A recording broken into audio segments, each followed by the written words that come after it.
And the Festival of Poker High Roller event was no exception. Only the best came to play. 8 greats remain, among them Elke Grappellier, Elia Lesra, and Umberto Brenes. Who have the ball? I have the balls. The price to play is big. I did it already. You can't just do this. This is unreal. And the rewards are even bigger. I know you got a hand, so let's cut the, It's gonna be a huge payday. You see this in TV? No, don't get up.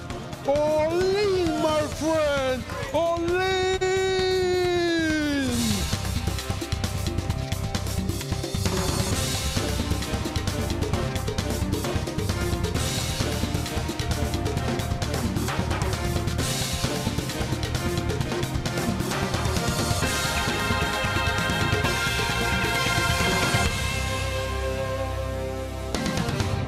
With nearly 1,400 players here for the PCA, it wasn't hard to find 48 sharks with big enough bankrolls to fund the bumper buy-in. Established poker names, and some we'll come to know in the future, all came to play. The stage is set for the 8 high rollers who remain. They've survived a starting field of 48 of the biggest poker guns around. Each of them paid $25,000 to enter. That created a $1.2 million prize pool. First place will be paid a massive $433,500. Well, the quality of play is going to be better, and so it's more challenging, and so I really enjoy that a lot. So let's meet the players who remain. The high rollers from Nassau promises to be a final table to remember. Don't let the noise and crazy antics fool you for one moment. Umberto Brenes is highly respected amongst fellow professionals. He's a talented player of the highest order. First tournament high roller, and I am the last time when I'm possible, I won. In Seat 2, chip leader Scott gunning for you Seaver is already a WSOP bracelet winner at the tender age of 23, and he's gunning for more accolades. I feel very good. I have the chip lead going into the final table. I feel I've been playing well. I got a good night's sleep, and I'm ready to go. In Seat 3, New Yorker Nick Schulman is the shortest stack today, but that's not a problem for the youngster who already has bags of live experience, including 2 WPT titles. In Seat 4, Lika Gerasimova, girlfriend to the 2008 WSOP runner-up Ivan Demidov. She's our least experienced live player, but Ivan's tip should hold her in good stead. Daniel Alai is a natural to the game. He's primarily a cash game player and won his first bracelet in 2006, and then placed 25th at the WSOP main event in 2007. The PCA is proving to be a favorite for the Frenchman Bertrand Grappellier, who won the main event here last year, and it looks like his form is still red hot in 2009. They're all good players, so I'm just going to try to play my best and be better than them. That's my goal. In Seat 7, 21-year-old Canadian Will Molson is making his first final table appearance and remarkably only his second ever live event. In Seat 8 is Elia Lesra, a world-renowned high-stakes player who plays alongside Brunson, Negreanu, Ivy and Hansen in the big game in Vegas. Your commentators are Ali Najad and Daniel Negreanu. Ellie under the gun. Thanks, Kara. I got to tell you what, Ali, I'd much rather still be playing. I came in 10th in this event, and that man right there, his chark ate me. I had the best hand, too. Ay-ya! Umberto always very colorful at the table. Scott Seaver laying down the king jack in early position. Well, first hand at the final table.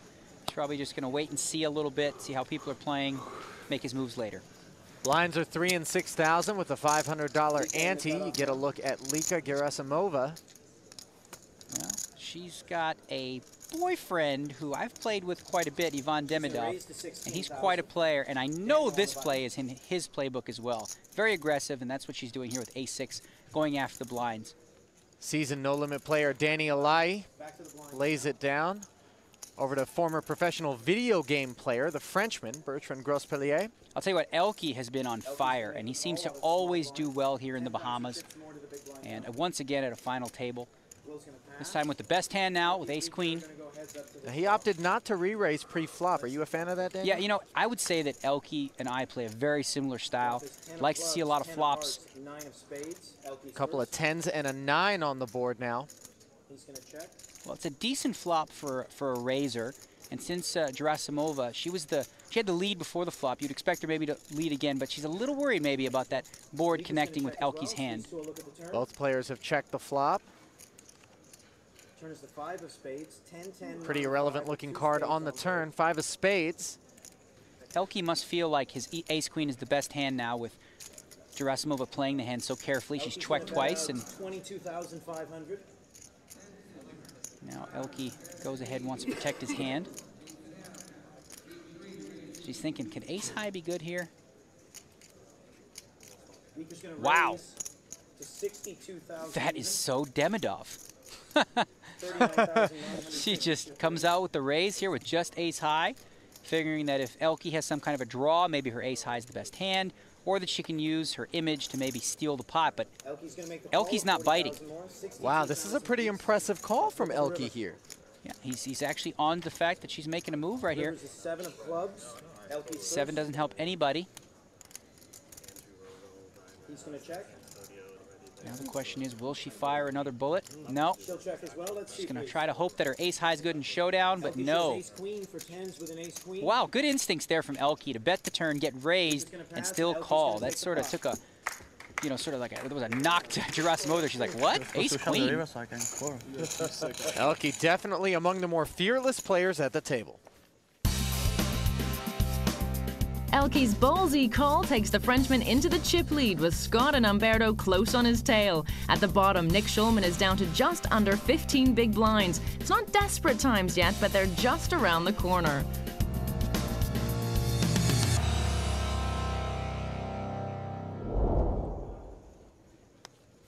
Picking up the action. Elke with the early chip lead. Daniel under the gun. He's not going to play a 9-7. Daniel Lai has a great imagination, but even he's not going to play that hand. Looks like you have a paint every time. Don't know a lot about the young Canadian, just 21 years old and only his second live event. Pretty impressive in such a tough field to make it all the way to the final table. Ellie getting aggressive now with a marginal hand, the King-5 of hearts, but he's found Umberto Brenes behind him with the ace-queen of clubs. Premium hand in a situation like this. You expect at least a call, if not a re-raise from Umberto. Umberto's going to make the call, 22,000. Again, we see more smooth calling before the flop with hands that some players would be tempted to re-raise with. Well, in position now is Umberto, so he wants to see a flop first. Ellie and Umberto are Ellie. going to go Let me have one shot. to the flop. One chart. Yeah, Oh, give me one. the chart for Umberto. Come on. Umberto's not going to share it. Ellie's asking for one shark. We're going to go 8 of diamonds, 5 of There's a spades, good-looking 2 of flop for Umberto Brenes' hand. Top pair, top kicker, while Elezra is left with 5s. Well, he's going to check on over to Umberto, who you'd expect here to protect his hand with a good-sized bet. 64,000 in the pot already, but he's going to check. He's looking to set a trap against Ellie.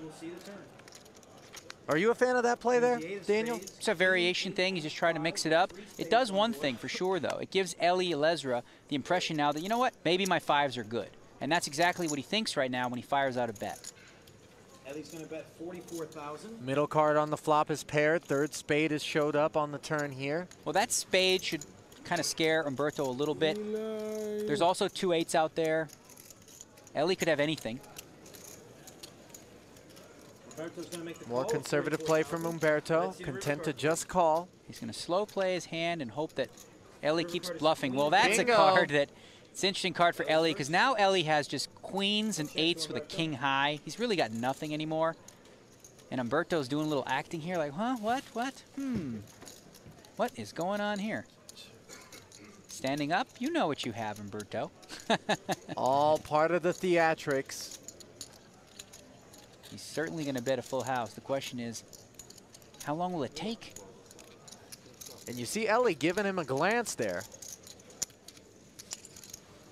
Umberto's going to bet 90,000. Ellie's going to pass. Ah, Eli tried to bluff to Umberto.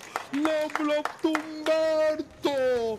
No bluff to Umberto. That won't stop the Costa Rican from handing out kisses. He says, don't bluff Umberto.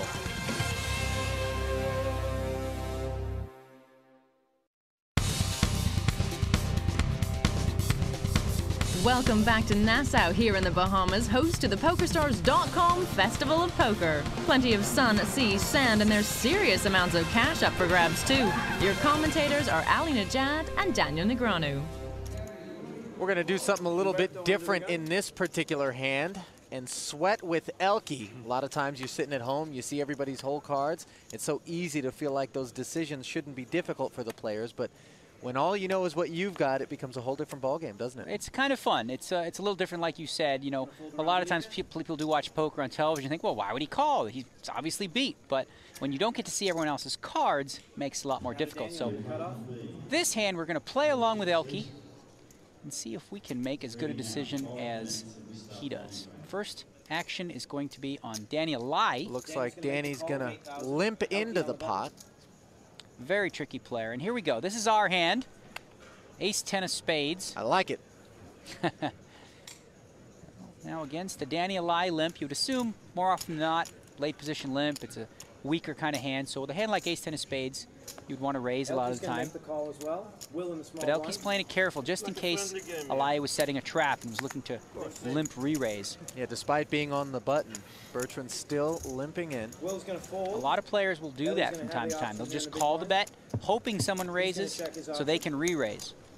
Well, the small blind gets out of the way, and Alezra is all too happy to see a flop for free out of the big blind. 6-10 king. Middle pair for us, Daniel. Well, this is a decent flop. If both players check to you, you think your 10s might be the best hand. Looks like Ellie's going to lead right out at it. He's counting up some chips. This can mean a few things. Ellie could have the king.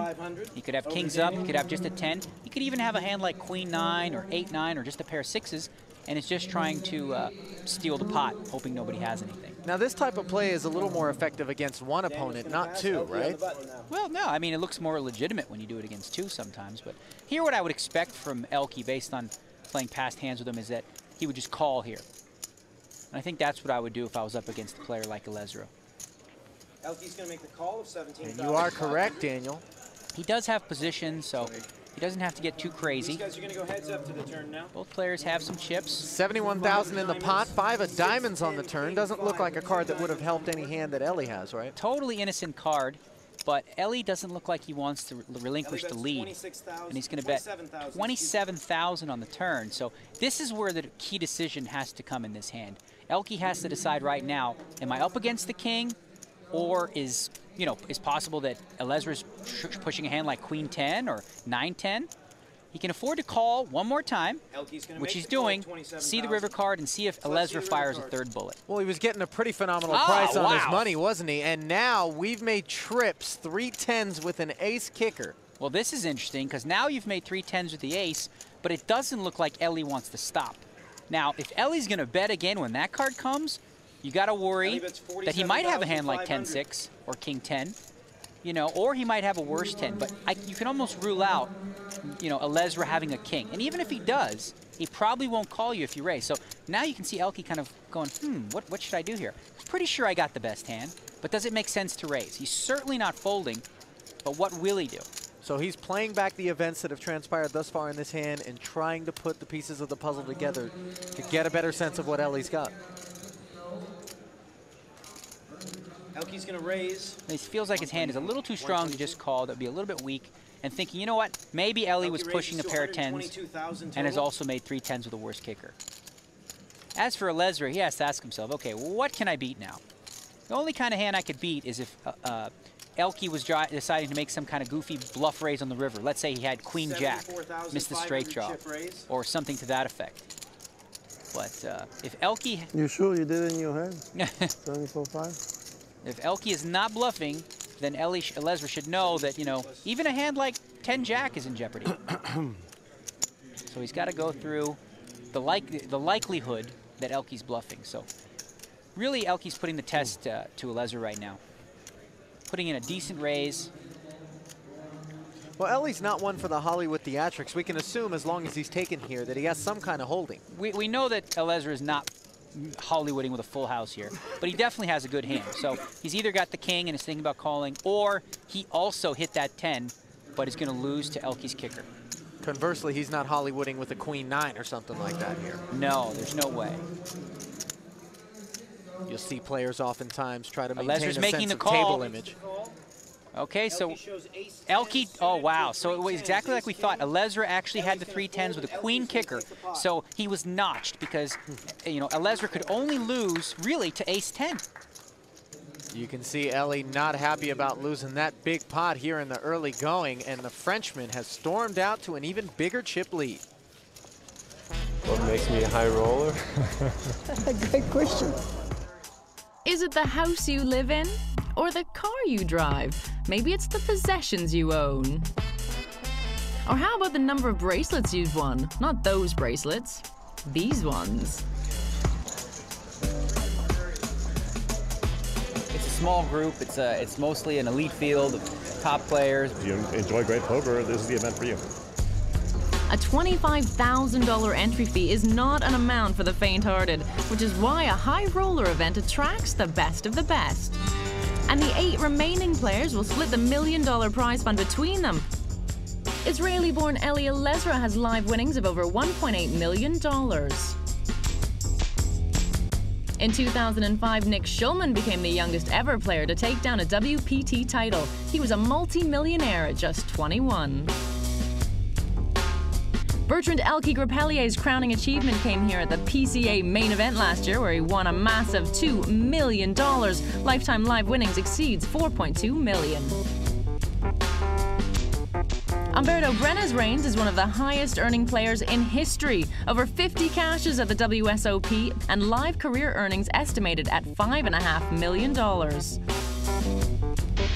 Scott Seaver, Will Molson, Daniel Alai, and Lika Gerasimova are part of the new breed of poker player taking the game by storm, with over $2.8 million in live winnings between them. 5.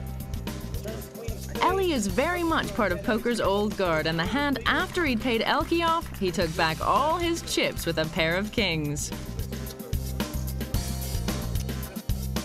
In the next few hands, Daniel Alai picked up pocket kings and a healthy pot with them. He'd hardly had time to stack them, though, before he shipped half to Umberto Brenes. Brenes continued his good fortune a few hands later when he won a large pot against Scott Seaver. The child is hungry!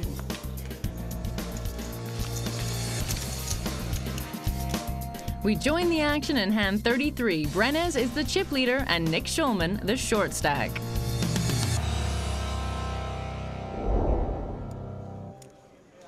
Elke under the gun. Blinds have gone up to 5 and 10,000 with a $1,000 ante. Second in chips now. Grospellier lays it down.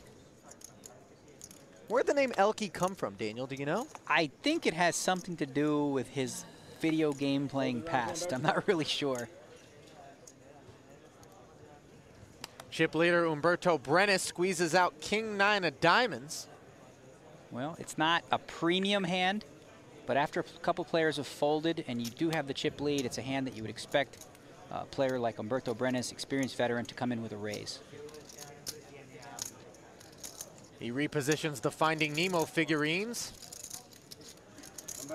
And it looks like a raise to 27,000. Just shy of 3 times the big blind. Ace-5 offsuit for Lika. She'll pass. 17,000 chip raise to Daniel in the big blind. She lays it down in the small blind. Alaya just very quickly calling with the ace-3. He has the best hand right now, but Brenes has position in the hand. Is it okay to fold a hand like that for Danny? No, he's going to see a flop usually with an ace in the big blind. And he's out-flopped Umberto, bottom pair. Question is, Umberto going to fire another shell at this pot? He did raise for the flop. You know, pretty typical situation when a player checks to you, you'd bet most flops in the hopes of stealing it, trying to represent that you do have an overpair or a jack or something along those lines. It's been checked over to him. I don't think it'll work quite yet on the flop, as we see Alai does have a pair, which is usually enough to continue at least one more street.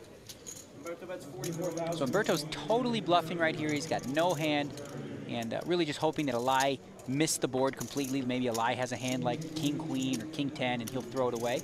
Well, we know that it's tough to hit flops in Hold'em.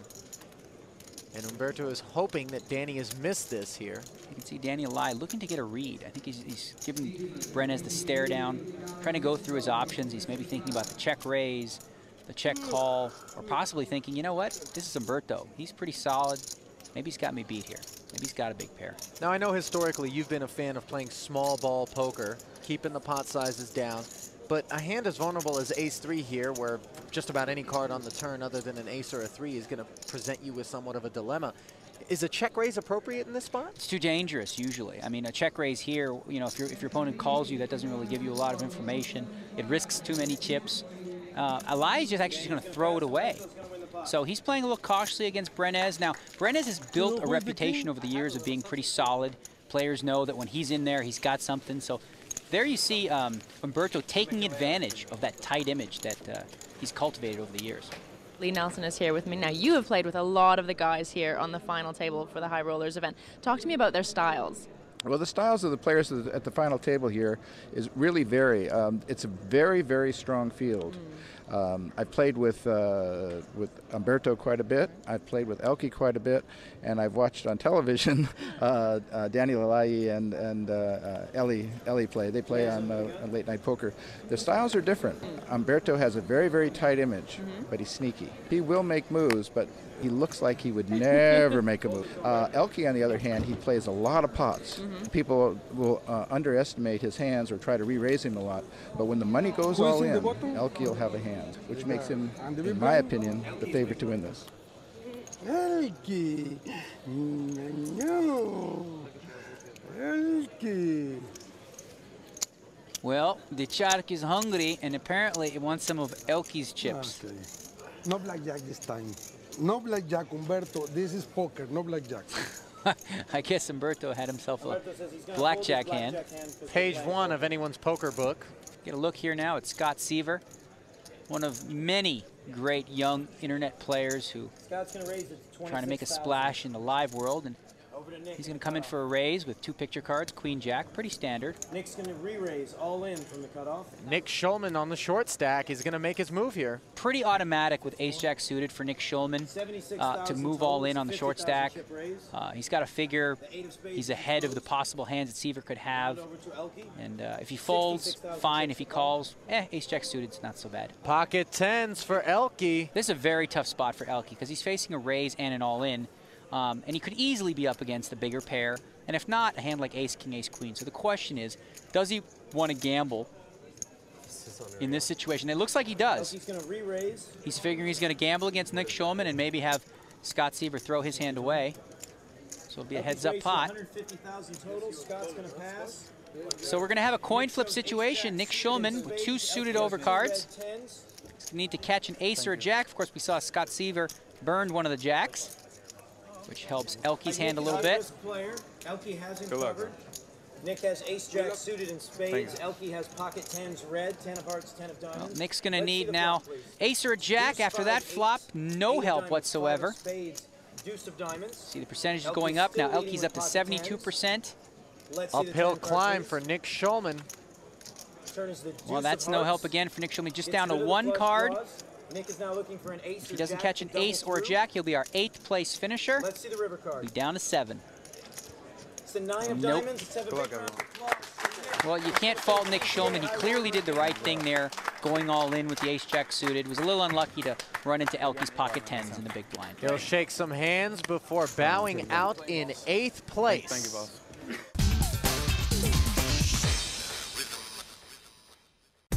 In Texas Hold'em, everyone gets dealt 2 cards. This is your starting hand.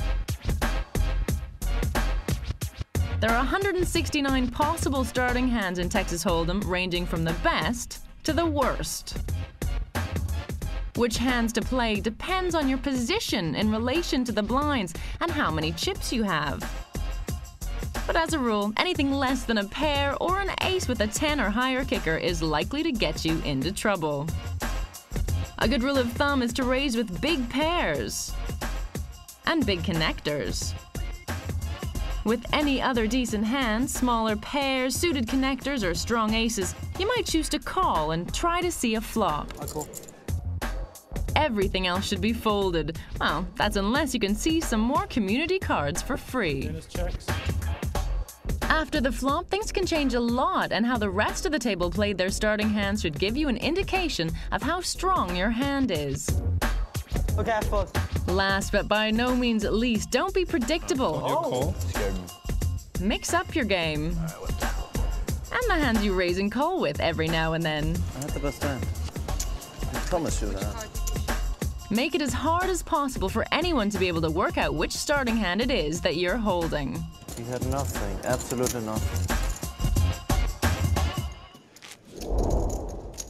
5 and 10,000 with $1,000 antes. Now 7-handed after the elimination of a talented player, Nick Schulman. Didn't have a long stay here at the final table, was short stacked coming in. Picked up a decent hand, didn't work out. Ellie Alezra and Lika Gerasimova, the two short stacks now. 146 and 134 and change respectively. Action's going to be on Alezra right now. And I know some things about my man Ellie here, and he's not going to wait too long for a hand. So if he picks up an ace-10 and ace-9, he'll be ready to stick his chips in the middle. Brenna's passes over to Seaver, who will pass as well. On the button with an ace and a short stack is a recipe for a raise. And it's going to be a big one. It's going to be all of it. Well, I definitely think this is the correct play, absolutely, to move all in on the short stack. Force your opponents in the blinds to actually have a hand to play with you. Oh, boy. Looks like Danny Alai picked up a hand. He's got 2 kings here, well in front. See her go, oops. Oh, well, nothing I could do here. Ouch. Bit of tough luck for Lika pre-flop. She can always spike the ace, however. This hand played itself for the most part. Both players pretty much forced to do what they did.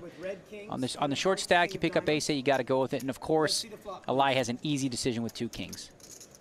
Here is the flop. Whoa, top 2 pair. And there's Demidov, her boyfriend, cheering her on, saying, that's how we do it. Who cares who starts with the best hand? It's all about who ends with it. Stoic look on Alai's face there. Lika sheepishly grinning. She knows she got lucky here. Alai's going to need a king. No king on the turn, no club for either player. So looking good here for Gerasimova to double up. And she does, putting a dent into Alai's stack. A little grin coming out now.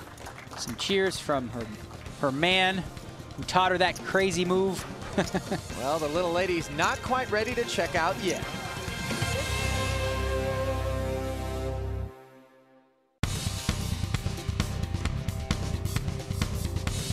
Welcome back to the high roller from Nassau. Daniel Alai was table short stack, and now he's gone. Lika Gerasimova's ace-jack cracked his cowboys, and he collects $57,000 for his trouble. Her reward was a kiss from boyfriend Ivan Demidov. We're down to 6. Lika, of course, at one point was facing elimination from Danny Alai, who held 2 kings. And instead, she goes on to eliminate him in a strange twist of fate. Yeah. Humberto Brenes. 1 king. And his chark with king-9 of spades. Really? Well, he played the king-9 of diamonds a little bit earlier from middle position. This time deciding to fold it. A little surprised with that. Well, everyone playing rather conservatively right now. Over to Elke, who picks up an ace. Looks like ace-7 for the Frenchman. Elke's going to make the call, 12,000. Well, he's just limping in here. Over to Will in the small being a little blind. tricky. Elke, they're still not seeing anything. Elke definitely likes to see a lot of flops. Maybe felt like, you know, if I raise here, I feel like one of these guys is going to re-raise me. We raise with nothing, 3-6. I raise with nothing, but if I could have something. I hate it. Last time I lost 150,000 when you leave. Alezra referencing an earlier hand 7 high I raise you. that Elke got the best of. Do it first. Oh, Will is there. Hello. And it was another pot in which Elke limped pre-flop. Looks like Will Molson is looking at that limp and thinking, you know what? I just don't think he's got anything. I want this money. I want these chips, and I want them now. Will's going to raise. He's going to be aggressive here and go for the raise out of position with 9-7 suited. 54. Yep. He's going to raise to 54,000 total. Alezra in the big blind. 42,000 chip raise. We'll take a peek.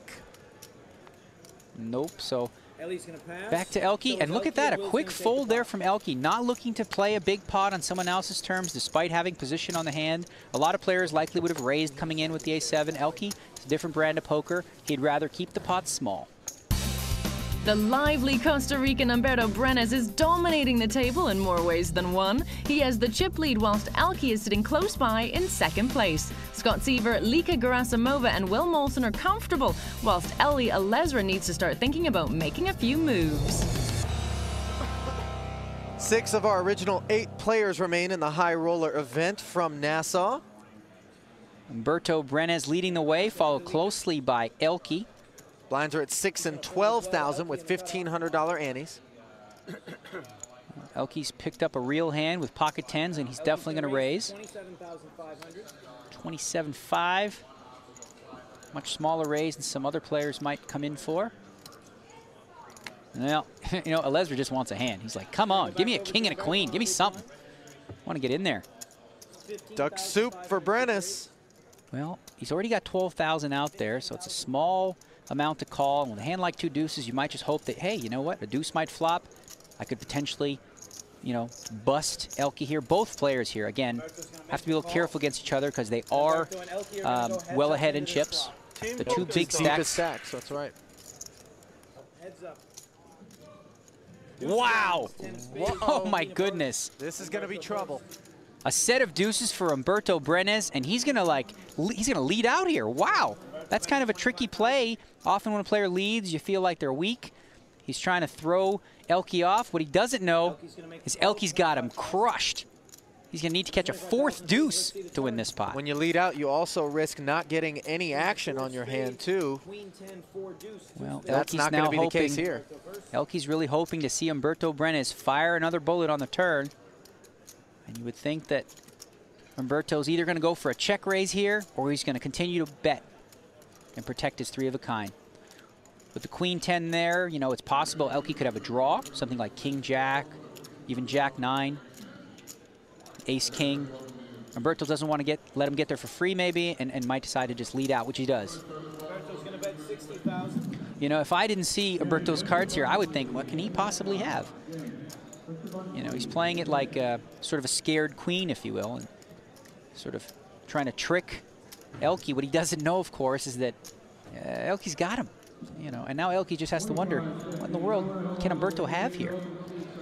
Will he raise now or slow play it further? Humberto drawing virtually dead in this spot. But the great thing about this is Humberto Brenes thinks that he's well in front right now. Elke's gonna raise. Great for Elke, not so great for Humberto, and in comes the raise. Big raise, he made it 188,000. That is a lot of baguettes. And now Humberto, with the theatrics and the Hollywood, feels like he's got his prey cornered. Little does he know, he is the chum in this hand. Now we saw him stand up earlier in that pot against Ellie where he had ace-queen and made queens full of 8s. Well, this is very similar. Could this be a tell? Well, he definitely feels confident. You can see that in his demeanor. He's getting ready to do the big push. You know, you see this in TV, you see for ESPN. All in! Whoa! Oh, no! Elke said call, and I don't think Humberto Brenes was expecting the quick call, and he's going to see the bad news. Oh, no. I mean, that's just what we call a cold deck, a cooler. Neither player can do anything about it. It's such a rare occurrence to flop 3 of a kind and have an opponent flop 3 of a kind as well. 4th deuce in the deck to eliminate Elke, otherwise he's going to double through. Okay. Bueno, come on! See that river card. Well, Elke on the verge of becoming a dominant chip leader, and that will put Elke over the 1,000,000 chip mark, and Humberto, once the chip leader, is now on the short stack. Oh, crazy turn of events right there. That was the one guy he didn't want to run into a big hand against. Elke is a very good player. He won the last year here. He's very good friend. He's in the Team Pro. I'm fine with everybody in Team Poker Stars. I mean, we all meet a lot with Humberto because we play together quite a number of tournaments. Elke! No! Elke like to play too many hands. And he's a pretty tight player. I am Charles. So I know when he has a hand, I know better than to play with him too much. I don't play too many hands. I play a little hand, but strong. We're like only pros in the field, so it's like it would be a really great accomplishment if I can take it down. Come on, it's easy for Umberto. Ollie!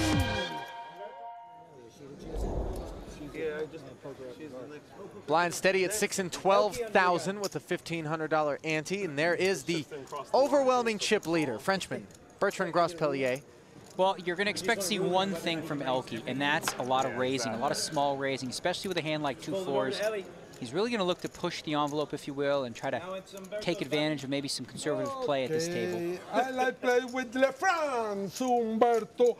Say again, come on, go to the swimming pool with Umberto now. Oh, and Umberto quietly moves all in. I thought he was going to fold.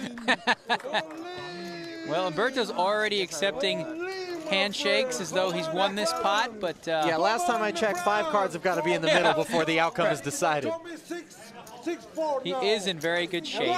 Obviously, with a pair versus a pair, about a 4-to-1 favorite. Umberto loving it. The thing is, even if Umberto wins this pot, the round 2, if you will, between Elke and Umberto, he's nowhere gonna. He's not gonna be near where he was in chips. Come on, my friend. Pocket nine's looking good as of the flop. The Umberto chant is picking up. The Shark Tank behind him.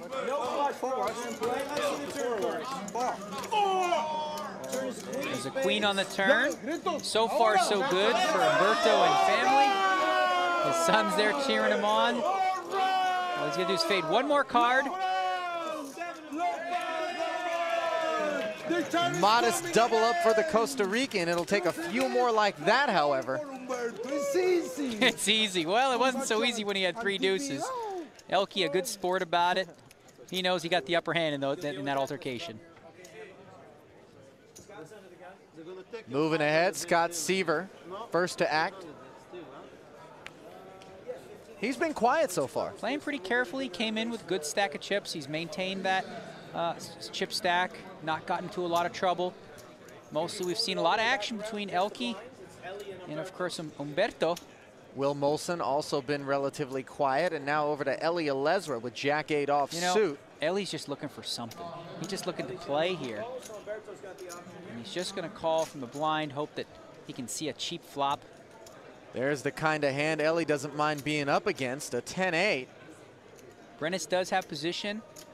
He could decide to be a bully here and raise Alezra off the hand, but no, he says, let's have a flop. Nothing crazy just yet. 33,000 up for grabs, and both players flop a pair.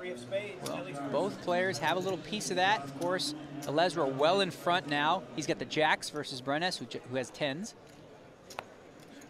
It's a good opportunity here possibly for Alezra to double up. Start to make a move towards the chip lead. Setting a little trap now for Brenes, who checks behind as well. Both players now turn an open-ended straight draw. Well, this could be an action card. You would think now that with the 9 coming off, there's 2 clubs, 2 spades, that Eli would have to protect his hand, and he's going to just stick it all in. 146,000. Umberto. No, don't get up. I did it already. You can't just do this. You have to set call only. Umberto trying to get a read now, and Alezra thinking, is my 10s good? How much? 145. Well, Alezra's going over to help him out. Solidarity. What do you say? Well, I know you got a hand, so let's cut the, you know, either go or not. No, but you do have your way. Well, let's go first. What did okay, come on. We got a conference here. What did you think he bet? Wait a minute now. The tournament director putting an end to that. Says, no. No lifelines. That's one player to a hand. You can't get advice from the rail here. Oh, Eli yanked the shark. You know, Umberto has a tough decision here because if he's behind, if he thinks that Alezra has the jack, he still has that straight draw as well. You got 7-8. 7-8. Yeah, right, Alezra. If he had 7-8, he's giving him a little of his own medicine with the shark. Umberto trying to go through. All right, he's folding. Let's go. Give it to him. This is a much tougher decision than it would seem because Brenes has the pair and he also has the draw. What do you see on this side? Either he's in front, Either I either have it or don't have it. or his draw would be good. I believe you one time, Eli. Umberto's going to pass, and Ellie's I gonna know take one it. thing, nothing. Well, it's a good fold there by Brenes. Alezra would have loved to have had a call there if he'd only known what Brenes had. But I think that Alezra was actually trying to talk him out of calling there. Ellie Alezra all smiles after picking up a much-needed but modest pot.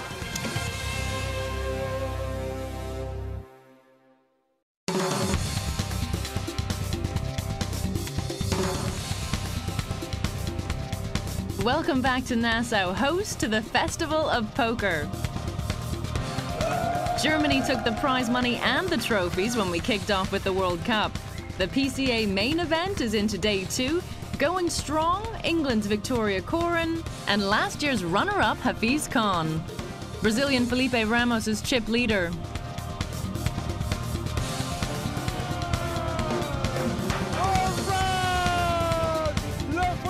But on the feature table, it's the high roller that's got our attention, and 6 players now remain from the 48 legends that began. There's over $1 million in the prize pool, so let's get back to the action.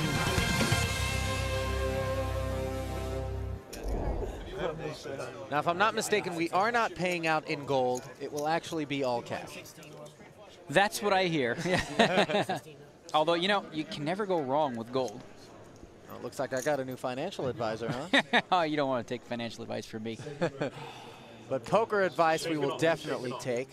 Lucky to have you with us here today, Daniel. Ace for Ellie. Is he even going to bother with the second one? No, it doesn't look like he is. At this stage, well, he's got to do some. He's probably better off not looking at all. He's going to raise to 36,000. And this is just purely an attempt to steal the blinds. Looks like, oh, it almost looked like pocket jacks. Yeah, when players squeeze their cards, you can actually fool yourself sometimes. I thought it was jacks. Not going to play a jack 5, though. Queen 5, not much better. Elke's not going to tangle, so it's going to be on the big blind here. To Will in the big blind. Oh, boy. Pair of kings. 20,500 chip Well, raise. now he's not moving all in immediately. He's doing a little Hollywood. 36.5, yeah. Trying to figure out, well, how much is it? Well, I don't know. It's a tough hand to play. Giving us the Hollywood right now. Wow. He just seemed like he was disgusted with his hand. Like, ugh, yuck. Okay, I guess I call. Now, do you ever buy that type of stuff, Daniel? Sometimes, but that seemed, if Ellie's paying attention, he would have picked up on that subtle tell there. 36.5 apiece. This looks so nonchalant, so laissez-faire, so I don't care. 5 of diamonds, 10 of spades, 4 of diamonds. Interesting to see how Molson's going to play. He checks. Wheel draw for Ellie. He's also got ace high, which he may think is good if he's fooled by the acting. But, you know, Ellie might take a free card here and just try to hit the 3 before, you know, having to worry about getting check raise. He does. Okay, he's going to check one time, try to roll that 3 off on the turn. 6 of hearts. Instead, it's the 10, 6 of 5, hearts. 4 with 2 diamonds on board. Now Molson should bet here. He's going to check one more time. 55. And now Ellie quickly announces a bet here of 55,000. He might want to take this back. You know, Ellie Alezra right now is very short on chips, so I bet a 55,000 represents a significant portion of his stack. And as we know here, because we know Molson's cards, he certainly isn't folding. He's just what we call wasting time at this point. He's really trying to sell weakness. Alezra's giving him the stare down. Will announces raise, all in. Well, yeah, he finally springs the trap and sticks it to Alezra, who really doesn't have much of a call here. You know, just ace high. Is he pot committed though, Daniel? That's the difficult thing about being a short stack, is it's very close. You know, it depends on what you put your opponent on. Right now, he's got to figure, well, a 3 would probably win, but even then, you know, this guy could have 7-8, and he could be drawing dead. So I'd expect to see Elezra say, I'll just save what I have left and move on to the next hand. That's what he's going to do. Ellie's going to pass, and Will's going to take this pot. So Molson, a little bit unorthodox there, slow playing the kings before the flop, on the flop, and even on the turn, he went for the check raise there. So, but he earns himself an extra $55,000 in the process. He did. He actually got the maximum, so to speak, by playing it slow. Good work from the 21-year-old Canadian. Ellie's like, I don't know what happened to me here. I thought I was going to win this thing. Pair of fives. Well, a pleasant surprise for him here. He's got a pair. And that'll work. With less than 100,000 now. This is an automatic move for him. He's going to put it all in. You know, he's thinking to himself, if somebody calls me with ace, king, race, queen, fine. We'll be in a race situation. If not, I'll pick up the blinds. Hopefully, nobody has a bigger pair than fives. Umberto lays down the ace-8. Now it's up to Scott Seaver. He's kind of got a super bad thing going on right here, doesn't he? doesn't he? Very much so. 92.5. He's been super safe so far at this final table, really not getting involved, and he elects to play carefully one more time. Well, he's still got enough chips to lay back and wait, and it's two ladies for the lady. Well, Elezra's just walked into a buzzsaw here. No question about it. Gerasimova has to play the queens in this situation. She's just taking her time. There's being a lot of Hollywood going on here. Lika's going to re-raise. She's re-raising. Ellie's thinking, well, let's just hope it's ace-king. He does not want to see her roll over a pair. Both the blinds out. But that's the inevitable. Queens. Well, he sees the bad news now, a 4-1 underdog. Ellie's got a pair of fives. Elezra on the verge of elimination right here. He's going to need to catch a 5 somewhere along the line. Oh, wait a minute. Here's an interesting flop. He's got a straight flush draw, but Gerasimova does have the queen of spades in her hand also. So Ellie's going to need a 7, any 7 actually, because the 7 of spades makes him the straight flush. He doesn't want to see any other spade though. A 5 will work as well, giving him 3 of a kind. That too. It's an 8. So Elezra down to a 5 or a 7 with 1 card to come. Yeah, it's 7 of spades. Any 7 for that matter. Any 7 or the other 2 cards. Nothing you can do now but wait. And it's a jack on the river. Elezra eliminated, very frustrated by that first hand that he'd lost to Elke with 3 10s and a queen kicker. And after that, just nothing seemed to go right for him. Ellie will shake hands and take home a cool $68,500 for his effort. Good luck, guys. Thank you very much. So we say goodbye to Ellie Elezra in 6th place, and this is how we leave play today. 5 players remain, and top of the high roller chip leaderboard is current PCA champion Elke Grappellier. Canadian Will Molson has crept up to 2nd.